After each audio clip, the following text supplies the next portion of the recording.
It all started the day my family moved into a new house at the edge of a dense forest. The house had an old charm about it, with weathered stone walls, creaky floorboards, and windows that overlooked the vast expanse of trees.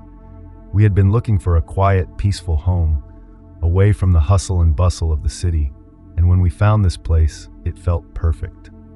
The house was large enough for all of us, with space to grow, and the forest seemed like an ideal spot to explore on weekends.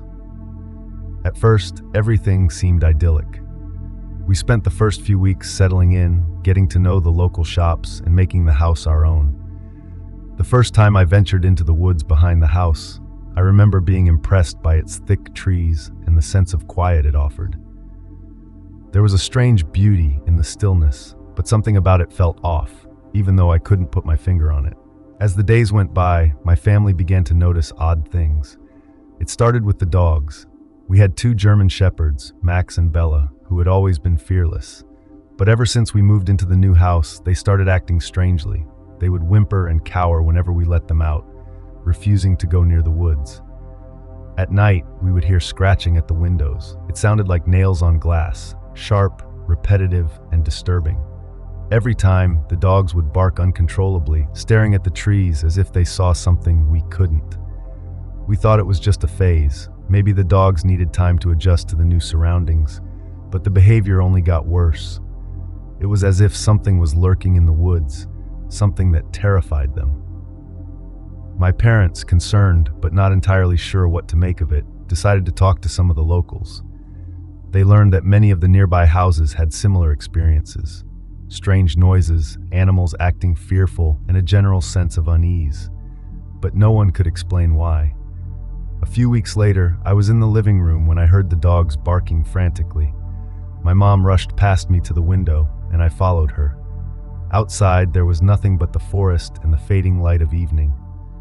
But the dogs were going crazy, their eyes wide with fear. They wouldn't stop barking at something, but I couldn't see a thing. The next morning, my mom and dad went to investigate. They walked to the edge of the woods but found nothing. They checked the back door, the windows, and the yard. It seemed like nothing had changed, but the feeling of being watched lingered. Still, we tried to push it out of our minds, thinking it was just our nerves getting the better of us. But things got stranger.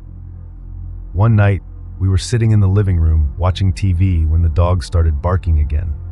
This time, they were frantic, scratching at the door, jumping at the windows. We rushed to check, and that's when we saw it. The back door was wide open. We had locked it earlier, and there was no way anyone could have entered without us noticing. I remember the feeling of dread that washed over me. It wasn't just the fact that the door was open, it was the quiet. Everything was too still. The air felt thick, like something was waiting just outside, watching us. My dad rushed to lock the door again, and we all huddled together in the living room, too scared to move. After that night, things took a turn for the worse. The dogs started acting even stranger. They would refuse to go outside at all, even for their walks. They would cower in corners, shaking, eyes wide with terror.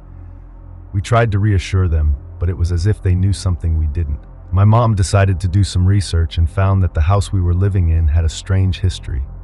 Years ago, a family had lived there before us. They had moved out under mysterious circumstances, but no one could say exactly why. Some locals whispered about strange happenings, but no one would talk openly. One evening, my father decided to take the dogs for a walk through the woods, hoping to get them used to it. But he came back early, looking pale and shaken. "There's something out there," he said. "Something watching us. I don't know what it is, but I'm not going back." We all agreed to leave the house the next day. We packed up our things, left the house, and never looked back. It's been years since we left that place, but I still wonder about the forest behind the house. Sometimes, when I close my eyes, I can still hear the scratching at the windows, the footsteps, and the feeling of being watched. I don't know what was out there, but I'm sure of one thing. It wasn't just the woods that were haunted. Something was lurking there, and it wanted us gone.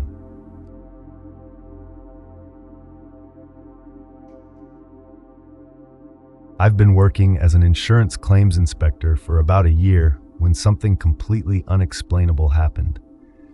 It was a Thursday afternoon, and I was sitting at my desk, going through paperwork, when the phone rang.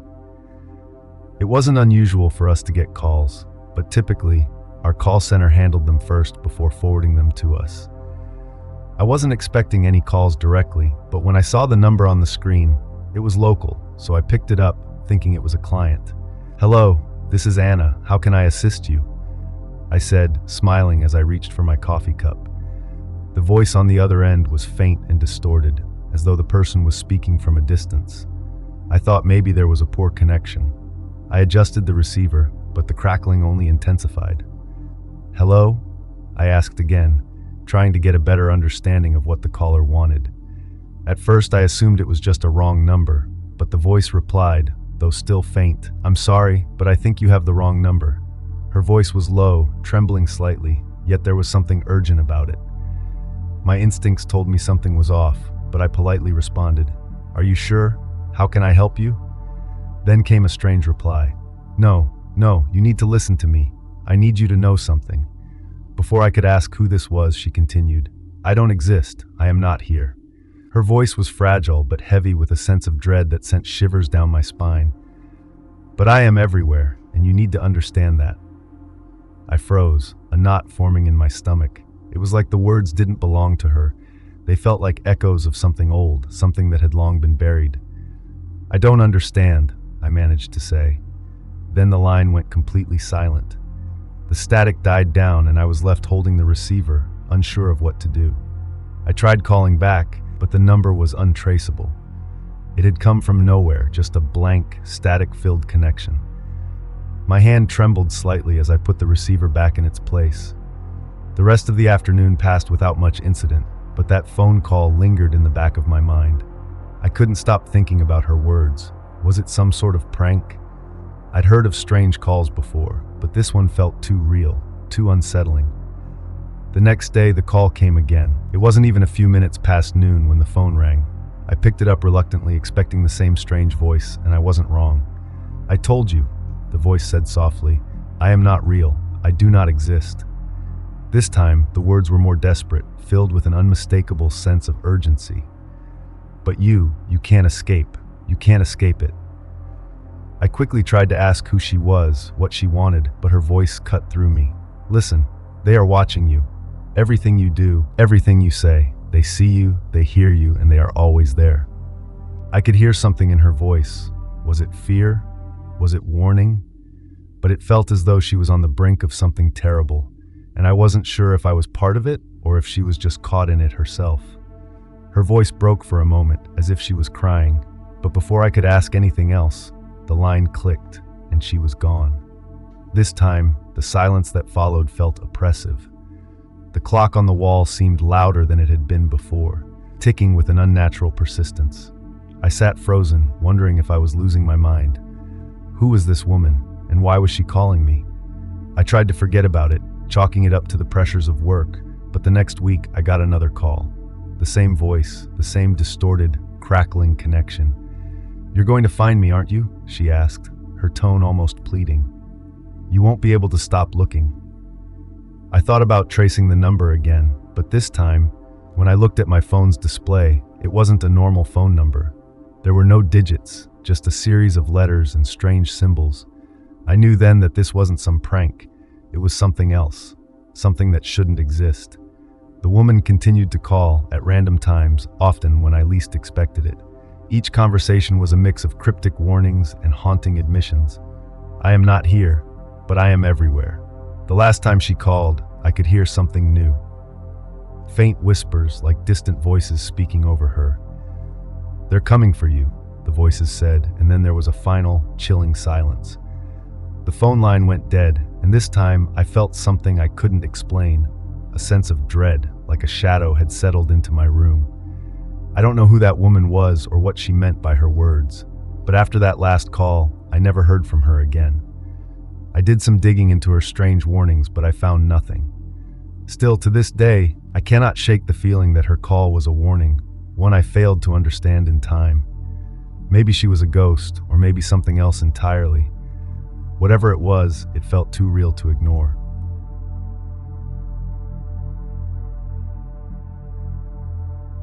My neighborhood seemed peaceful at first glance.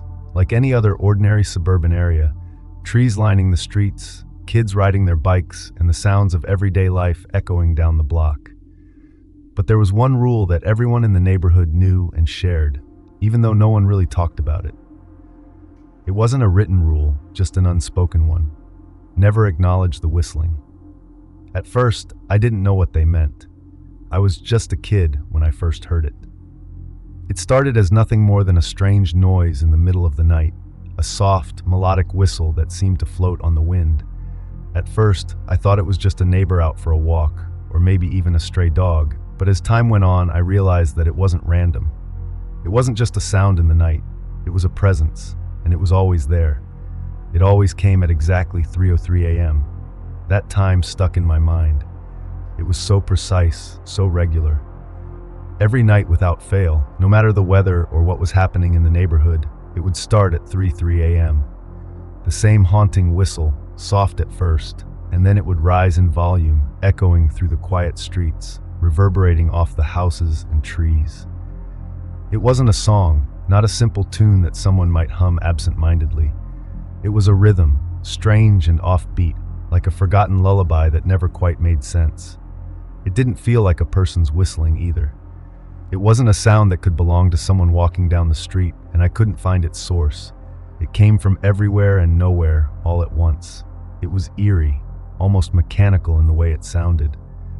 One night, I decided I couldn't take it any longer.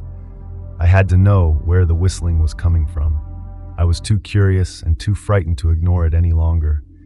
At exactly 3:03 a.m., I snuck out of my room, careful not to wake anyone, and stood by the window. I peered out through the curtains, my heart racing with anticipation, knowing something wasn't right. At first, there was nothing. The street was empty, bathed in the pale light of the street lamps. I let out a small breath of relief, but then I heard it again. The whistle, faint at first but growing louder as it seemed to move closer. And then there it was, a shadow. At first, it was just a blur, like the movement of wind through trees, but it was too precise. A figure, tall and lanky, walking slowly down the street. It moved deliberately, almost methodically, with a strange, jerking pace. The whistling was coming from it, coming from this figure that seemed to flicker in and out of focus, as if it was only half real. There was something wrong with the way it moved. It wasn't the smooth walk of a human being. It felt unnatural, like something that shouldn't exist. I couldn't stop watching. My breath caught in my throat as the figure drew closer, closer to my house. I tried to step back, afraid it might notice me, but I couldn't tear my eyes away. The whistling grew louder, more insistent, and I could feel the hairs on the back of my neck stand on end. My body froze in place, my heart pounding so loud I thought it might give me away. Then, as the figure reached the end of the street, it stopped. The whistling stopped. For a moment, there was only the sound of my own breathing and the occasional creak of the house settling. My pulse raced as I slowly backed away from the window. I didn't dare look again. Whatever that thing was, I didn't want to know any more about it. The next morning, I asked my parents if they had heard anything strange the night before, but they just shook their heads. It was just the wind, they said, dismissing it as nothing more than an odd sound. But I knew better. It wasn't long before I realized that others in the neighborhood had seen it too. They'd tell stories, little whispers in passing about the whistling entity. People said it wasn't just a random figure. It was something older, something that had been there long before any of us had arrived. And if you saw it, if you looked at it, you were marked. It would follow you. No one knew where it came from or why it appeared every night. Some said it was a ghost, a spirit that wandered the streets, lost to time. Others thought it was some kind of demonic presence, always lingering at the edge of the neighborhood, watching, waiting for the right moment to take someone. But everyone agreed on one thing. You must never, ever look at it directly. You must never acknowledge the whistling. If you did, you would be next. I began to notice the signs around the neighborhood. There were houses with shutters closed tight, curtains drawn, neighbors who hadn't spoken to each other in years. And there were strange disappearances, people who had been there one day and the next, their houses stood empty. No one talked about them. They were just gone. A A few weeks after my first encounter with the entity, it happened again. At 3:03 a.m., I was awake, my eyes wide open, the whistling just beginning to echo through the night. This time I tried to ignore it, to pretend I didn't hear it, but the sound was louder, closer. I fought the urge to look out the window, but my curiosity got the better of me. I stood up and quietly moved toward the window once more, my hands trembling. I peered out through the curtains, and this time, it wasn't just a shadow I saw. It was standing directly in front of my house, just a few feet away from the window. I couldn't believe it. Its face was hidden in darkness, but I could feel its eyes that weren't human, fixated on me. The whistling stopped. For a moment, everything was still, the kind of stillness that presses down on your chest and makes it hard to breathe. And then, in a voice that wasn't a voice at all, but a sound that seemed to fill the entire street, it whispered, "You looked." I couldn't move. I couldn't breathe. The figure stood there for what felt like hours, its whistling voice gone, replaced with something far worse, its gaze. I ran back to my bed, covering my head with the blankets, and waited for the sun to rise. But I knew that it wouldn't be over. The next night, the whistling would come again. I couldn't escape it. No one could. As time passed, I realized that the entity was still out there, still haunting the streets at 3:03 a.m., always waiting, always watching. I don't know if anyone else has seen it since then, but I can't forget the sound of the whistling, the chilling presence that it brought. Every time I hear a whistle now, I feel the old, familiar fear rise within me. The neighborhood has changed.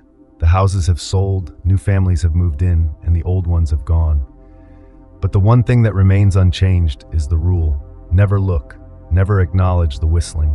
Because if you do, you will become part of it, and you'll never be able to escape.